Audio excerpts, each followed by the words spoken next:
Friends, Jamie and Lynn McGonigal here. It's June 8th, 2014. It's a Sunday, so we're back on the grounds of the Pentagon. And we've taken quite a journey on the grounds of the Pentagon today. When we first arrived, the messages came through that we should go to the place that scared us the most, go as close as we can to the Pentagon. So we climbed up the entrance stairs, went right up to the security gate, and had a seat on the little wall by the security gate, and we began our opening process. Facing away from the sidewalk. Facing away from the sidewalk, and we had gotten about a fourth of the way through. No, not even that much. Not we really had 5 just minutes. taken the first couple steps in the opening process when we were approached by two very kind security guards who let us know that we weren't allowed to be up there without a building pass. And so they were kind and they told us to move along, and we moved along, and then we went back to the bench where we sat last week. And you'll remember that we did a fairly full session there before a security guard had come and told us that we couldn't film there, and so we moved. Last week, that's what I said. And so this week we went back to the same bench. We didn't set up the camera, we just decided to do the work and then we would discuss it with you later. And so we were also a fair way into a session. I'd say we were... I think we had done decent work. Yeah, we had done some pretty decent work. And we're singing... Maybe 20 minutes of work. Yeah. And we're singing along to Imagine by John Lennon, the three of us sitting on the bench singing, also facing away from the sidewalk, facing towards the Pentagon. And we begin to hear some sounds behind us. What I became aware of first was the sound of a radio dispatch calling for backup. And I thought, I wonder what's going on. I wonder why they're calling for backup. And then we're still working, a few minutes goes by, and I hear a machine gun Cha-ching. being prepared. And I think, whoa, something really must be going on. And the guys are saying, wrap it up, wrap it up, wrap it up. So we close out the session and we turn around, and there are three very well-armed policemen in ready stance surrounding our little meditation. And the first was very friendly, and he asked what we were up to, and we explained that we're the leaders of a community of spiritual seekers and healers from across the spectrum.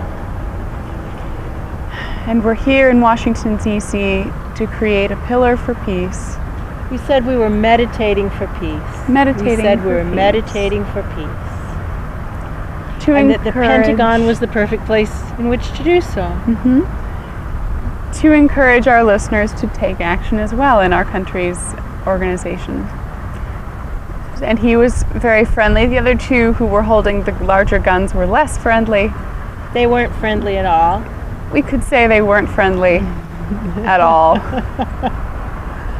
But we explained to him that we would be here every Sunday, but from now on we would keep our work to the memorial garden because it was very clear that our presence was making them uncomfortable. And he explained several times that it looked suspicious for a pair of not very large, bald women and their videographer to be meditating on a bench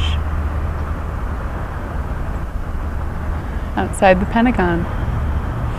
So we're here in the memorial garden just outside the Pentagon. You'll see the Pentagon behind us, continuing the work from today. We're meditating at the Pentagon. That's what we're doing on Sunday mornings these days. We're on a 7-month assignment to do whatever it takes to trigger the awakening whose time has come, to hold a pillar for peace. Peace no matter what. Peaceful response no matter what.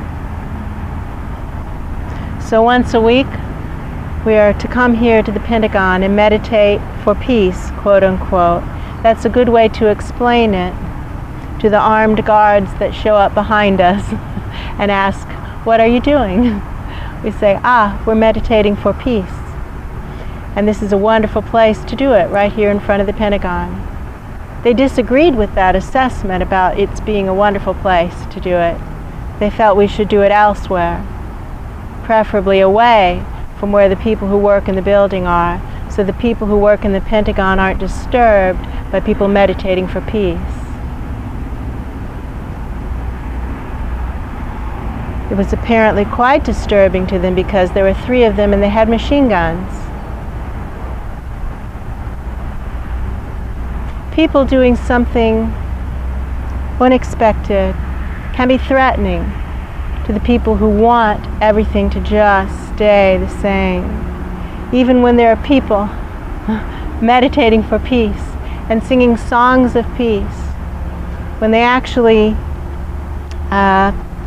began to speak to us, what we were doing was singing John Lennon's song, Imagine. Imagine all the people sharing all the world. You may say I'm a dreamer, but I'm not the only one. I hope someday you'll join us and the world will be as one. Machine guns at that point going cha-chink.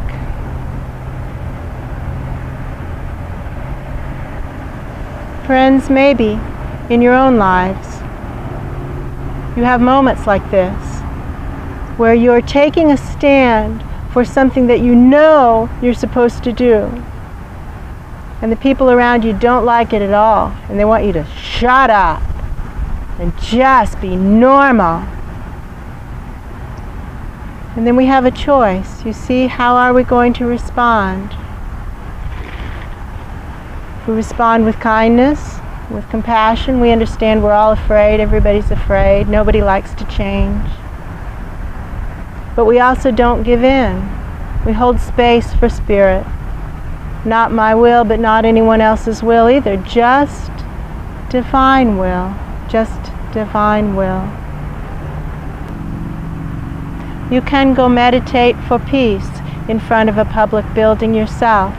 Go with a friend, and if there's somebody else who's willing to go and has a camera and a tripod, it helps a lot.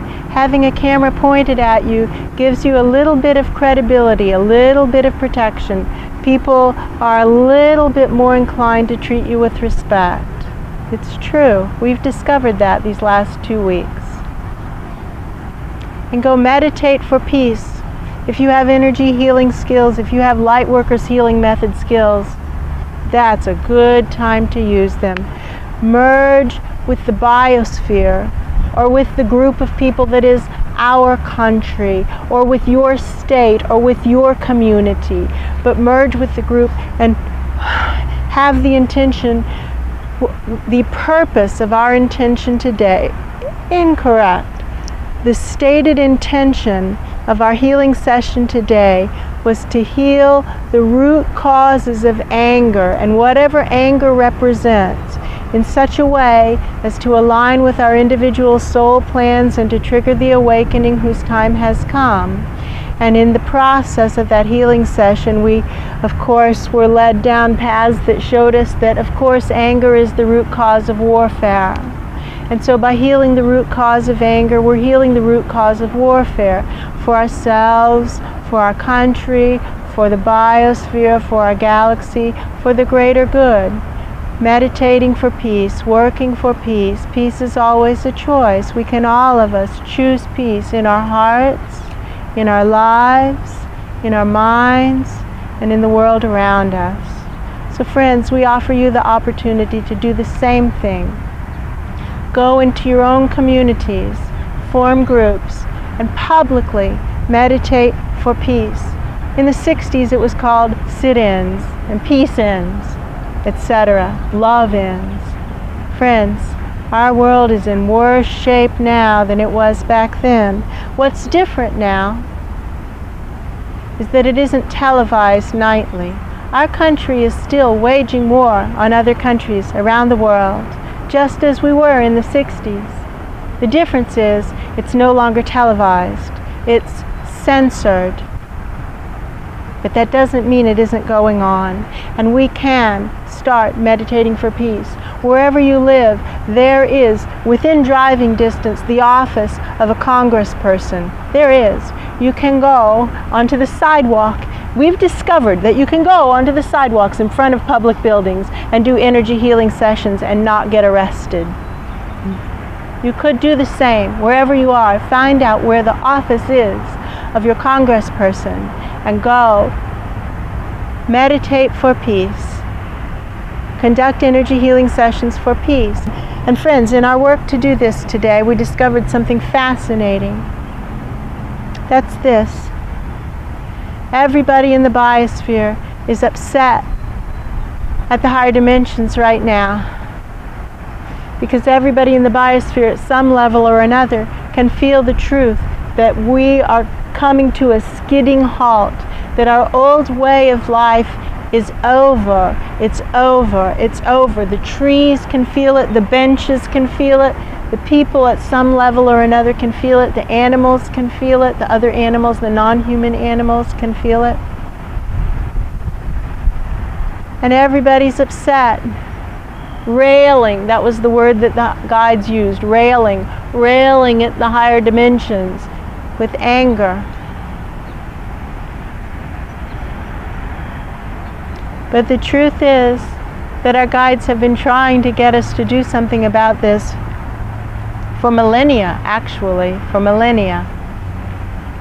And we have been putting it off, and putting it off, and putting it off, and putting it off.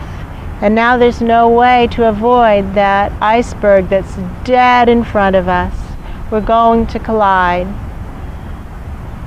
It's all right. There's still time to minimize the damage. There's still time. Now is the time for each of us to hold space for peace in our own hearts and our own minds, to release the root causes of anger in our own lives, to live peacefully for ourselves and for the world around us. We can do it, friends. We can do it. We can do it. We can do it.